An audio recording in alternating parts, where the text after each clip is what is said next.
Hello friends, इस video में हम वर्कशीट 35 के क्वेश्चनों का सॉल्यूशन करेंगे। उसी के साथ साथ सभी क्वेश्चन का प्रॉपर सॉल्यूशन आपको पीडीएफ फॉर्म में भी दिया है, जिसका लिंक नीचे डिस्क्रिप्शन में, वहां से आप डाउनलोड कर सकते हैं। इस वीडियो में आपके 5 क्वेश्चन पूछे गए हैं, तो फर्स्ट हम 5 क्वेश्चनों का सॉल्यूशन करेंगे। उसका आंसर आपको रिटर्न फॉर्म में भी दिया गया है और साथ ही साथ टॉपिक को भी अंडरस्टैंड करेंगे। तो स्टार्ट करते हैं। फर्स्ट और सेकंड क्वेश्चन आपके फिल इन द ब्लैंक्स है, जो आयनिक कंपाउंड पर बेस्ड है। लास्ट वर्कशीट में हमने आयनिक कंपाउंड को डिस्कस किया था। Ionic compound are the compounds that formed by transfer of electrons from one atom to another atom. जब दो एटम में इलेक्ट्रॉन का कंप्लीटली ट्रांसफर होता है तो वहां पर हमारा आयनिक बॉन्ड बनता है। इसे एक डायग्राम की हेल्प से समझते हैं, जहां से आपके दोनों क्वेश्चन क्लियर हो जाएंगे। जैसे यहाँ पर सो रहा है, कैल्शियम ऑक्साइड हमारा आयनिक कंपाउंड है, क्योंकि यहाँ पर इलेक्ट्रॉन का कंप्लीटली ट्रांसफर हो रहा है। इसे हमने लास्ट वर्कशीट में भी डिस्कस किया था।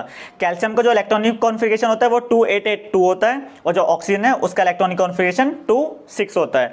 जो कैल्शियम है उसके आउटर मोस्ट सेल में कितने इलेक्ट्रॉन है? 2 इलेक्ट्रॉन है। और कोई भी एटम इलेक्ट्रॉन लूज करेगा या एक्सेप्ट करेगा, वो उसके डिपेंड करता है जो उसके आउटर मोस्ट सेल है वो उसका ऑक्टेट कंप्लीट होना चाहिए। तो यहाँ पर 2 इलेक्ट्रॉन है, तो यहाँ पर ये 2 इलेक्ट्रॉन को क्या कर देगा? लूज कर देगा, क्योंकि जिसकी वजह से इसका ऑक्टेट कंप्लीट हो जाए। तो लास्ट वाली सेल में कितने बचेंगे?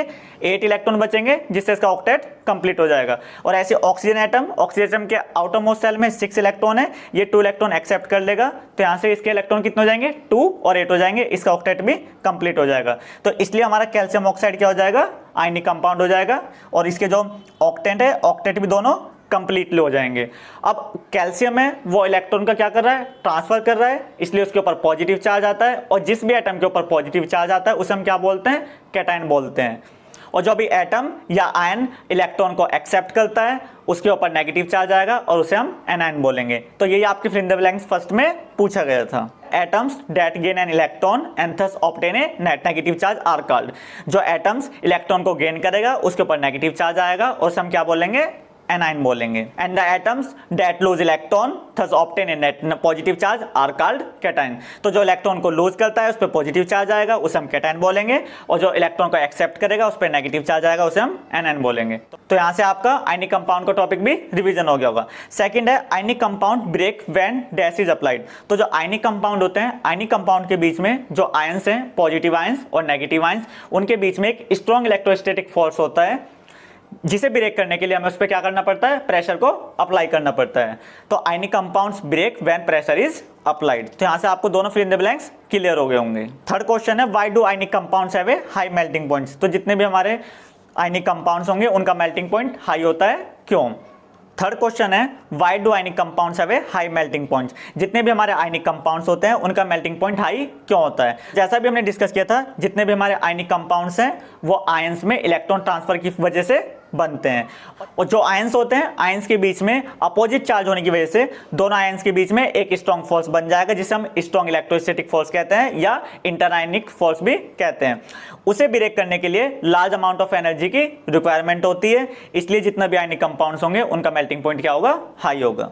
तो यहाँ पर क्लियर हो गया होगा। जैसे यहाँ पर नोट है, ionic compounds have high melting point because there is a strong electrostatic force of attraction या interionic attraction between the opposite charge ion. जो भी हमारे अपोजिट चार्ज आयन है, कैटायन और एनायन, उनके बीच में स्ट्रॉन्ग इलेक्ट्रोस्टैटिक फोर्स होगा, जिसे ब्रेक करने के लिए large amount of energy require है, मतलब लार्ज अमाउंट ऑफ एनर्जी चाहिए, इसलिए आयनिक कंपाउंड्स का जो मेल्टिंग पॉइंट है वो हाई होगा।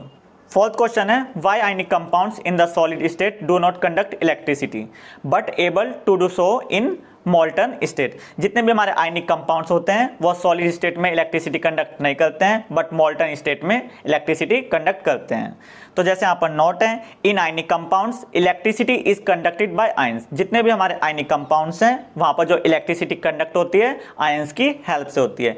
इन solid state ions are held together by strong electrostatic force and are not free to move. Solid state में जो भी आयंस होंगे वो स्ट्रॉन्ग इलेक्ट्रोस्टैटिक फोर्स से बंधे हुए होते हैं, जिनकी वजह से वहां पर वो जितने भी आयंस है फ्री मूव नहीं कर पाएंगे और जिसकी वजह से वहां पर करंट पास नहीं होगा। बट इन मोल्टन स्टेट या in solution form, molten state में या सॉल्यूशन फॉर्म में जो भी हमारे आयंस हैं वो फ्री मूव करेंगे, जिनकी वजह से उसमें करंट पास हो जाएगा और वो इलेक्ट्रिक कंडक्टिविटी शो करेंगे। इसे एक बार डायग्राम की हेल्प से समझते हैं। जैसे डायग्राम शो रहा है, यहाँ पर जो हमारी बैटरी है वहां से हमारे इलेक्ट्रॉन्स फ्लो होंगे positive terminal to negative terminal, और यहाँ पर हमारे 2 इलेक्ट्रोड हैं और ये सॉल्यूशन है NaCl का, इट मींस जो हमारा आयंस का सॉल्यूशन है। तो अगर आयंस का सॉल्यूशन होगा तो जैसे हम करंट को पास करेंगे, तो करंट पास करने से क्या होगा, जो भी हमारे आयंस हैं, आयंस क्या करेंगे, मूव करेंगे। और जो सर्किट यहाँ पर कंप्लीट नहीं है, आयंस क्या करेंगे, जितना भी यहाँ पर जो इलेक्ट्रॉन आया है उसे यहाँ से सेंड करके यहाँ पर पहुँचा देंगे। तो यहाँ पर जितने भी आयंस है वो करंट का, इट मीन्स चार्ज का क्या करेंगे, फ्लो करेंगे, चार्ज का मोमेंट करेंगे, जिसकी वजह से हमारा सर्किट कंप्लीट हो जाएगा और बल्ब क्या होगा, ग्लो हो जाएगा। बट सॉलिड स्टेट में जैसे यहाँ पर दिखा रखा है, सॉलिड स्टेट में क्या होगा, आयंस का मूवमेंट नहीं होगा। आयंस का मूवमेंट नहीं होगा तो वहां से जो हमारा चार्ज फ्लो के आ रहा है वो क्या होगा, आगे मूव नहीं कर पाएगा और सर्किट कंप्लीट नहीं हो पाएगा और बल्ब ग्लो नहीं होगा। तो आई होप आपको फोर्थ क्वेश्चन भी क्लियर हो गया होगा। फिफ्थ और लास्ट क्वेश्चन है, draw and explain with the help of variable diagram the conduction of electricity in ionic compounds. Ionic compounds में इलेक्ट्रिसिटी कंडक्ट होती है, इसे हमें डायग्राम की हेल्प से अंडरस्टैंड करना है। तो जैसे यहाँ पर डायग्राम में शो हो रहा है, जो हमारा सेकंड डायग्राम है, अगर हमारा मोल्टन स्टेट में कोई भी हमारा आयनिक कंपाउंड है तो वो इलेक्ट्रिसिटी कंडक्ट करेगा। क्यों? क्योंकि जैसे उसमें हम हीट को प्रोड्यूस करेंगे, हीट को प्रोवाइड करेंगे, तो जो हमारा आयनिक बॉन्ड है वो ब्रेक हो जाएगा और आयंस फ्रीली मूव करेंगे। और जैसा भी हमने लास्ट क्वेश्चन में डिस्कस किया था, जो हमारे इलेक्ट्रॉन्स फ्लो होते हैं वो पॉजिटिव टू नेगेटिव टर्मिनल्स में फ्लो होंगे। और यहाँ पर जैसे ही हमारा जो चार्ज है वो नीचे आएगा तो जो हमारे आयंस फ्री मूव कर रहे हैं वो चार्ज को सेकंड इलेक्ट्रोड तक पहुंचा देंगे, जिसकी वजह से हमारा सर्किट क्या हो जाएगा, कंप्लीट हो जाएगा और बल्ब ग्लो हो जाएगा। तो जैसे यहाँ पर नोट है, ionic compounds conduct electricity in molten और aqueous state when we heat ionic compounds, तो the bonds between ion break and free ions are available for the movement of charge. तो जितने भी फ्री आयंस है वो charge का movement करा देंगे, जिससे हमारा सर्किट कंप्लीट हो जाएगा और करंट फ्लो होगा। बट इन सॉलिड स्टेट, जो हमारा सॉलिड स्टेट में जिसमें आयंस क्या होते हैं, स्ट्रांगली पैक्ड होते हैं स्ट्रॉन्ग इलेक्ट्रोस्टैटिक फोर्स की वजह से, जिसकी वजह से वहां पर क्या होगा, जो हमारे आयंस है वो फ्रीली मूव नहीं कर पाएंगे और जिसकी वजह से करंट फ्लो नहीं हो पाएगा, जैसा कि फर्स्ट डायग्राम में हो रहा है। तो आपको डायग्राम की हेल्प से करंट कैसे फ्लो होता है मोल्टन स्टेट में या एक्वस स्टेट में, जबकि सॉलिड स्टेट में करंट फ्लो नहीं होता है, इजीली क्लियर हो गया होगा। तो आई होप आपको ऑल 5 क्वेश्चन का सॉल्यूशन इजीली क्लियर हो गया होगा और यहाँ से अपने टॉपिक को भी क्लियर कर लिया। जो भी हमारा आयनिक कंपाउंड होता है वो इलेक्ट्रॉन के ट्रांसफर से बनते हैं। जो इलेक्ट्रॉन को ट्रांसफर करता है उस पर पॉजिटिव चार्ज आता है जिसे हम कैटायन बोलते हैं, और जो इलेक्ट्रॉन को एक्सेप्ट करेगा उस पर नेगेटिव चार्ज आता है, उसे हम एनायन बोलते हैं। और जो भी मेटल्स होते हैं वो हमेशा इलेक्ट्रॉन को क्या करेंगे, लूज करेंगे, इसलिए उन पर हमेशा पॉजिटिव चार्ज आएगा। और जितने भी हमारे नॉन मेटल्स होते हैं वो इलेक्ट्रॉन को हमेशा एक्सेप्ट करेंगे, उन पर हमेशा नेगेटिव चार्ज आएगा। तो इसलिए जो हमारा आयनिक कंपाउंड्स बनेगा मींस मेटल्स पे पॉजिटिव चार्ज और नॉन मेटल पे नेगेटिव चार्ज। सपोज करो जैसे सोडियम है, सोडियम मेटल है तो उस पर हमेशा पॉजिटिव चार्ज आता है, और जो क्लोराइड है नॉन मेटल है, गैसेज है, उस पर हमेशा नेगेटिव चार्ज आता है। और NaCl हमारा एक आयनिक कंपाउंड होता है।